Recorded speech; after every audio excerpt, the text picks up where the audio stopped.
The other thing that I think about when I look at kind of how do you reverse the decline of the country, there's certain things we can do on day one that will have a big impact. There's certain things that we're going to have to make some adjustments to in terms of how we do some of this. And one of those is on the issue of education. Education needs to be about teaching people things that matter, not trying to indoctrinate them into some type of political agenda or ideology. And that's true not just in K through 12, that's also true in higher education.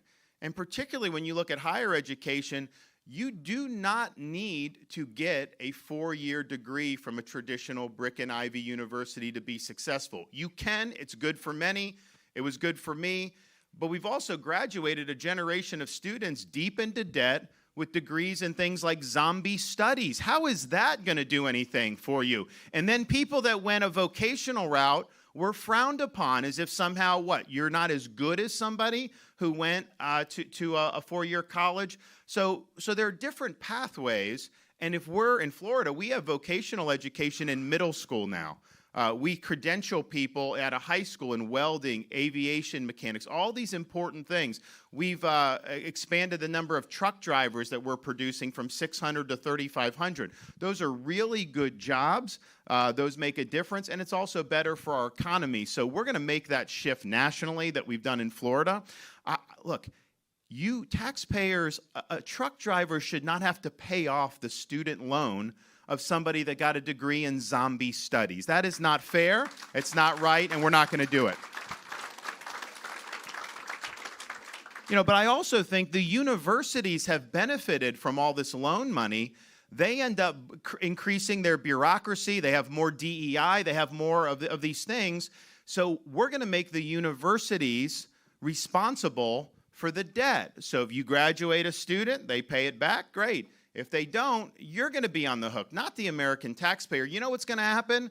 You're going to see a lot less zombie studies programs, and you're going to see programs that are going to make an impact. So it's good for the economy. It's good for student achievement. It's not going to be as good for universities, but you know what? We've let them run ragged for far too long, and we need to start making some changes. We also have to get the indoctrination out of these schools. And Iowa's done a great job. In Florida, we've done a great job. We eliminated critical race theory in our K through 12 schools. We fought Disney to keep transgender ideology out of our K through 12 schools. Can you imagine?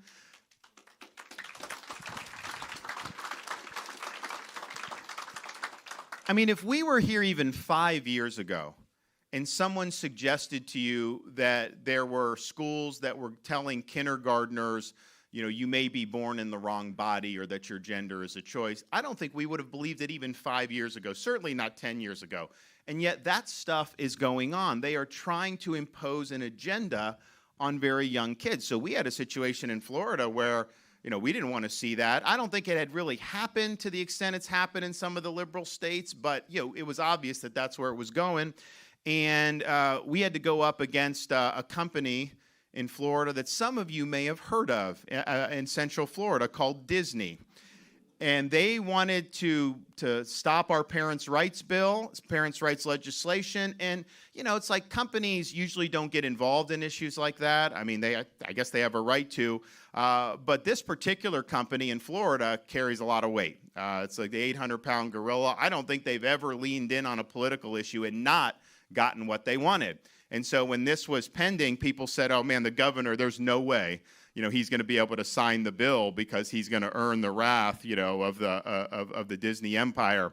And you know what? That may have been true throughout most of Florida history, but, with me as governor, there's a new sheriff in town. And so I said, I am going to stand for the people of my state. I'm going to stand for the parents in my state and the children of my state. I do not subcontract out my leadership to woke corporations based in Burbank, California.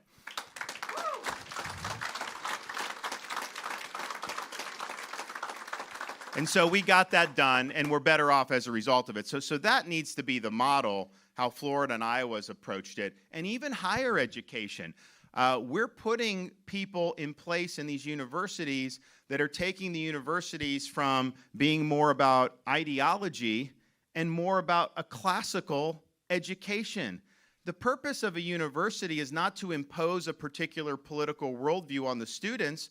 It's to prepare them to think for themselves and be citizens of our republic. And that's what we're doing in Florida, and it's making a big difference. So we're going to do similar things across the United States of America to make a big difference.